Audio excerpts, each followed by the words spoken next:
आज के लेक्चर में हम लोग डिस्कस करेंगे कि फुल स्टॉप क्या है और उसको यूज कैसे करते हैं और उसका स्टैंडर्ड तरीका क्या है।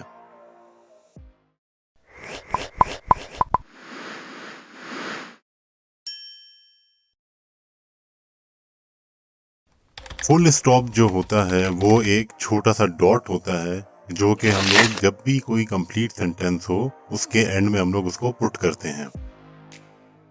फुल स्टॉप को कभी कभार हम लोग पीरियड भी कहते हैं। अगर हम लोग एग्जाम्पल की तरफ देखें तो Ali is a good boy, ये एक कंप्लीट सेंटेंस है और ये जो है कंप्लीट सेंस अपने रीडर को दे रहा है। तो जब भी कोई कंप्लीट सेंटेंस होगा तो उसके एंड में हम लोग फुल स्टॉप पुट कर देंगे। कमर लिव्स इन इस्लामाबाद, ये भी एक पूरा कंप्लीट सेंटेंस है और ये कंप्लीट सेंस अपने रीडर को दे रहा है, तो इसके एंड में हम लोग फुल स्टॉप पुट कर देंगे। फुल स्टॉप के साथ मसले भी बहुत होते हैं। जब राइटर फुल स्टॉप को पुट करता है तो उसको ये देखना चाहिए कि वो जो सेंटेंस के एंड में जब वो फुल स्टॉप पुट करे तो वो कंप्लीट सेंस वो सेंटेंस अपने रीडर को दे रहा हो। अगर हम लोग एक एग्जांपल लें, जिस तरह Pakistan has applied for SCO membership, India is expected to do the same. अब इस सेंटेंस के अंदर प्रॉब्लम है।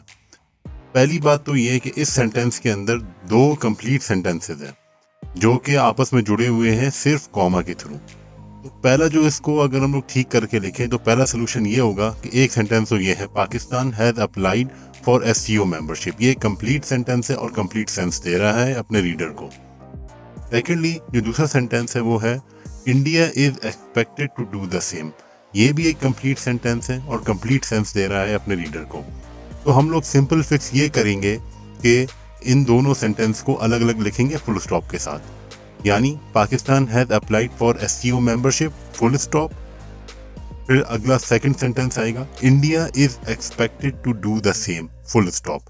तो ये कंप्लीट 2 सेंटेंसेस हो गए जिनको हम फुल स्टॉप के साथ पंक्चुएट करके इस तरह से लिखेंगे।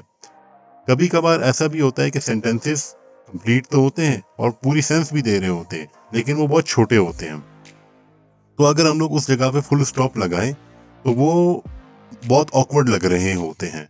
तो उसका तरीका फिर ये है कि हम लोग उसको कॉमा के साथ ही पंक्चुएट कर सकते हैं दो कंप्लीट सेंटेंसेस को, लेकिन कॉमा हमें फिर इस तरह से लगाना होगा कि सबसे पहले अगर हम लोग एक सेंटेंस को लिखें कॉमा डालें, कॉमा के बाद हमें फिर एक कनेक्टिंग वर्ड डालना होगा, जिस तरह एंड हो गया और हो गया, वो डाल के फिर हम लोग सेकंड सेंटेंस लिखेंगे।